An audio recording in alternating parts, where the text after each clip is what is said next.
केंद्र सरकार एक तरफ बेटी बढ़ाओ बेटी बचाओ का स्लोगन दे रखे हैं, वहीं दूसरी तरफ झारखंड की बेटी सुरक्षित नहीं नजर आ रही है। हालांकि इन दिनों देखा जा रहा है कि पूरा झारखंड की बेटी कभी दुष्कर्म किया जा रहा है उनके साथ, कभी पेट्रोल छिड़क करके आग लगाया जा रहा है। यहाँ पर बेटियां हैं, उन लोगों से जानने की कोशिश करेंगे। लगातार झारखंड में देखा जा रहा है कि बेटी जो है सुरक्षित नहीं है। देखिए, आप झारखंड की बात करें या पूरे देश की बात करें, बेटियां कहीं भी सुरक्षित नहीं है। ये जो भाजपा का एक नारा था बेटी बचाओ बेटी पढ़ाओ, ये कोई मतलब का नारा नहीं है, क्योंकि जितना भी अपराध हुआ है आप उसमें देखिए कि बेटी बचाओ बलात्कारियों से ये नारा उस पर सूट करता है। क्योंकि आप चाहे वो आप यूपी की घटना देखें, संजली की घटना देखें, या आज की घटना जो अनन्या की घटना है, जो मात्र 15 साल की लड़की जिसपे बीजेपी के कार्यकर्ताओं ने बलात्कार किया, उसकी जान चली गई। आप लगातार आप जो भी घटनाएं देखिएगा, कहीं ना कहीं ये ऐसी घटनाएं हैं जो केवल महिलाओं पर आकर के केंद्रित होती हैं कि आप जो नारा दे रहे हैं, आप जो आंदोलन छेड़ रहे हैं, वो जमीन पे कहाँ है, वो धरातल पे कहाँ है, वो कहीं नहीं है। आप कहते हैं कि हम बेटियों को पढ़ाने का जिम्मा ले रहे हैं, हम बेटियों को आगे बढ़ाने का जिम्मा ले रहे हैं, लेकिन कहीं पर भी वो सत्यापित नहीं हो पा रही है। अभी आप देखिए जो हमारे देश के लिए गोल्ड मेडल जीतती हैं, आप उनको इस तरह से घसीटते हो। जिस दिन आप नए संसद भवन का निर्माण कर रहे हो, सब लोग वहां जाने के लिए तत्पर है, महिला पहलवान जो है वो जाना चाह रही है, आप उनको सड़क पे घसीट रहे हो। जो लोग जिस पे अपराध का जिम्मा है, जो बलात्कारी है, जिस पे पोस्को एक्ट है, आप उसको सम्मानित कर रहे हो। उनका बयान आ रहा है कि अगर मोदी जी और अमित शाह जी कह देंगे तो मैं इस्तीफा दे दूंगा। मतलब कि कहीं ना कहीं उसे सत्ता का संरक्षण प्राप्त है, तभी तो वो कह रहे हैं कि मोदी जी और अमित जी बोलेंगे तभी मैं इस्तीफा दूंगा। मतलब वो तो एकदम क्लियर बात है। तो ये जो बीजेपी का एक कहानी जो चल रहा है कि हम अपने महिला नेताओं को आगे करेंगे, नुपुर शर्मा से महिलाओं को आगे करेंगे, स्मृति ईरानी टाइप के लोगों को आगे करेंगे, और हम बेटी बचाओ बेटी पढ़ाओ का नारा लगाएंगे, ये एकदम सत्यापित नहीं और धरातल पे कहीं पर भी नहीं है। तो मेरा एक ही मानना भाई कि जो झूठ पे तुम खड़े हो, वो झूठ के तख्त को गिरा दो, क्योंकि तुम जो कर रहे हो वो कहीं पर से भी लोकतंत्र नहीं है। वो अब ऐसा मतलब वो अब जो सपना देखते कि हिंदू क्या बोलेंगे उसको, हिंदू राष्ट्र का, हिंदुवादी का, तो बस ये वही चल रहा है, इसके अलावा वो कुछ भी नहीं है बस। और आप सभी को पता है, एक महिला क्या झारखंड में सुरक्षित महसूस करते हैं? नहीं भैया, हम झारखंड में या तो किसी भी देश में कोई सुरक्षित महसूस नहीं करता है। हम लोग तो अब माँ बन चुके हैं, हम लोग की बेटी का बात है, हम लोग का तो जैसे तैसे गुजारा हो गया इस देश में। अब आज के डेट में हमारी बेटी, हमारी बहन, ये लोग सुरक्षा नहीं है। इन लोग को हर बात में डर लगा रहता है, स्कूल कॉलेज हर जगह जाने में आने में इन लोग को डर लगा रहता है। हम लोग को सुरक्षा चाहिए, सरकार से मांग चाहिए कि अगर सरकार के पास इतना दम है तो हर लेडीज के, हर बच्चे के पीछे प्रशासन लगा दे। अगर उसको संभाल नहीं पाता है जब ये बीजेपी सरकार बहुत बड़ा जिम्मा ले उठा रखा है कि हम लोग बेटी को बेटी पढ़ाओ और बेटी बचाओ, तो बेटी ना पढ़ा रहा है ना बेटी पढ़ा रहा है। ऐसा कर रहा है कि स्कूल कॉलेज में वो इज्जत पहले लुटवा रहा है, उसके बाद उसका जान मरवा रहा है। ये तो काम है उसका, यही वो पहले बोल चुका है।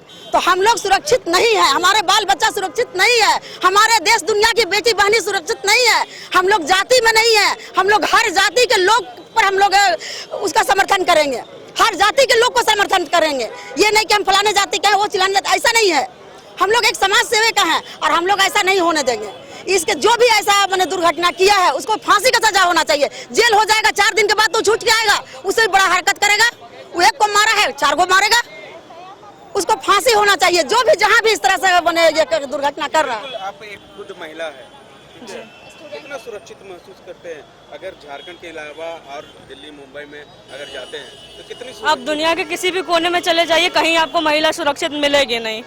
सब बोलते का बात होता है कि बेटी पढ़ाओ बेटी बचाओ, बेटी के लिए हम लोग ये कर रहे हैं, बेटी के लिए वो कर रहे हैं, कहीं कुछ नहीं होता है।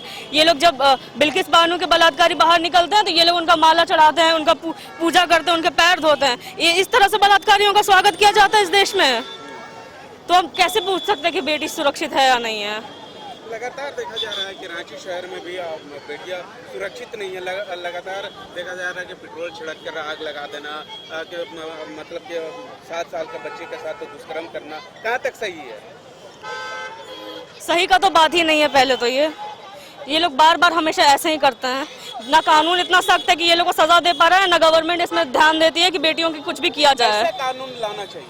इनको कड़ी से कड़ी सजा देनी चाहिए। ये जो आप कंपनसेशन दे देते हैं, 10 साल का जेल करते हैं, इससे कुछ नहीं होगा। ये लोगों को पहली बात तो अगर प्रूफ हो जाता है तो देखिए, जब तक सख्त कानून बना के सजा नहीं देने का प्रावधान रहेगा तब तक इस तरह की घटनाएं घटे रहेगी।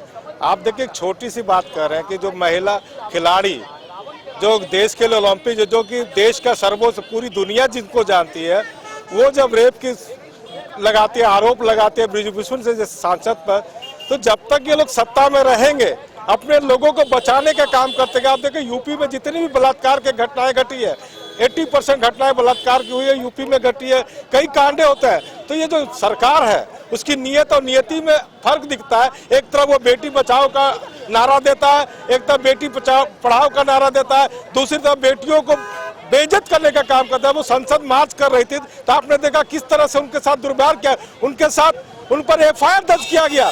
यहाँ जो आरोप रेप का लगा रही है, हम कहते थे कि भारत की महिलाएं संकुचित होती थी, वो खुलकर नहीं आती थी। इन सब लोग मुद्दों को लेकर जब खुल के महिलाएं आ रही है, वो आरोप लगा रही है, प्रत्यक्ष आरोप हो गई है। FIR दर्ज होने के बाद भी जब सांसद की गिरफ्तारी नहीं होता, ये केंद्र सरकार की नीति पर शक पैदा करता। देखिए, मैं बलात्कार की घटनाएं और अपराध की घटनाओं को जाति और धर्म के दायरे में नहीं तोलता।